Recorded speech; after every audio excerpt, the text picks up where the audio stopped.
Dan pemirsa, untuk mengetahui kondisi terkini terkait aturan baru perjalanan dalam negeri, kita akan bergabung dengan Putri Amanda dan juru kamera Berki Marindo dari Terminal Kalideres, Jakarta Barat. Ya, Amanda, bagaimana implementasi dari aturan baru pemerintah terkait moda transportasi darat di masa pandemi ini? Amanda.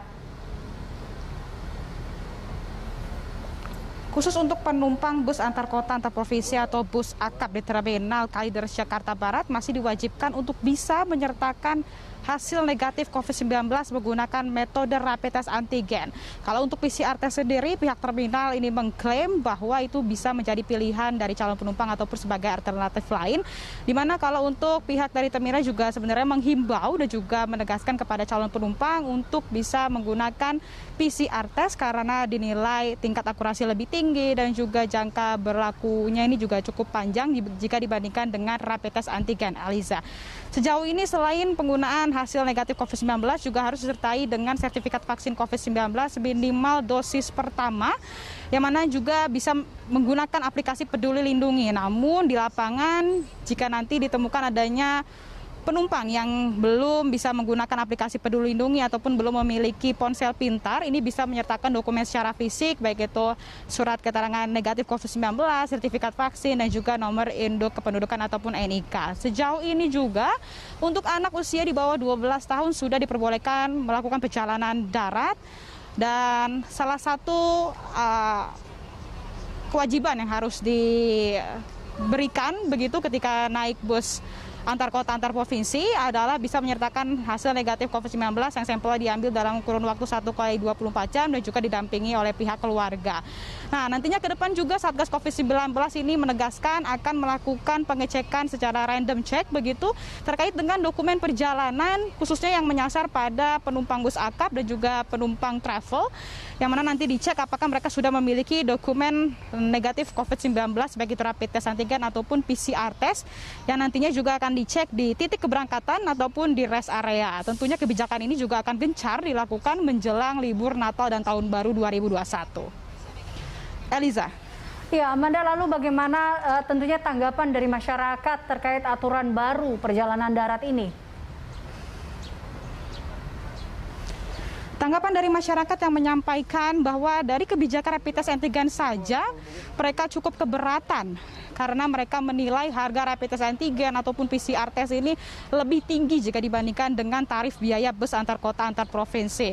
Dan bahkan mereka juga menyampaikan bahwa sejauh ini Terminal Kalideres telah menetapkan ataupun memberikan kebebasan kepada penumpang bisa memilih rapid test antigen ataupun PCR test. Mereka lebih memilih rapid test antigen, di mana sejak pemerintah menurunkan rapid test antigen, yang mana kalau di Pulau Jawa dan Pulau Bali ini harganya paling tinggi di kisaran 99.000, maksud kami mereka menilai harga ini masih cukup terjangkau juga dibandingkan dengan PCR test.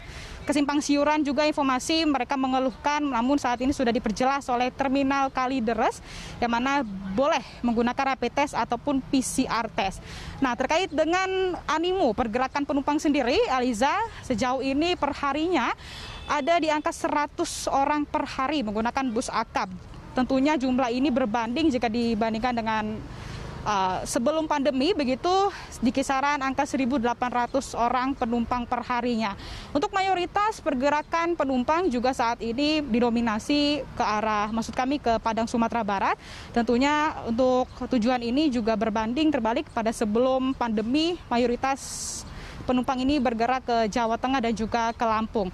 Bicara mengenai prokes sendiri, kami pantau ini sudah dilakukan dengan ketat baik itu petugas ataupun penumpang, Eliza, di mana kalau untuk di dalam bus armada sendiri dipastikan penggunaan masker double, saling menjaga jarak, tidak diperkenankan untuk mengobrol ataupun berbicara dua arah dan satu arah.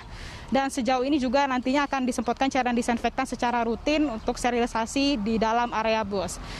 Tentunya hal yang paling efektif dan juga manjur untuk memutus mata rantai penyebaran COVID-19 adalah kesadaran diri kita ya, Eliza, ketika kita masih harus beraktivitas di luar rumah, senantiasa terapkan prokes dengan ketat dan jangan lengah bila Anda sudah divaksin 2 dosis, masih ada kemungkinan tertular ataupun menularkan kepada orang lain. Tentunya kita juga boleh berbangga hati saat ini Pemprov DKI Jakarta telah mengatakan bahwa positivity rate saat ini sudah kian menurun dan sudah di angka 0,2%, namun prokes harus kita jaga secara ketat. Sementara demikian, Eliza, kembali ke Anda di studio.